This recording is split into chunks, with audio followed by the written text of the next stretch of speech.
There is next customer, no?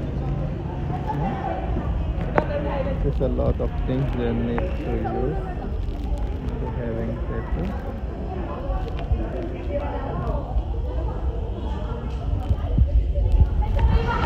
This is the artist. How many years are you doing this job? How many years already you are doing this job? 1 year. So now you are very professional. No, really? You are still learning? How many tattoo you have on your body? 1, 2. Oh, okay. That's a lot. What is the name of this tattoo? Ewan ko. Sorry? Hula-hula. Hula hula. Okay. And this one? Lion. Lion. Malala. Oh, okay. That's nice. Thank you.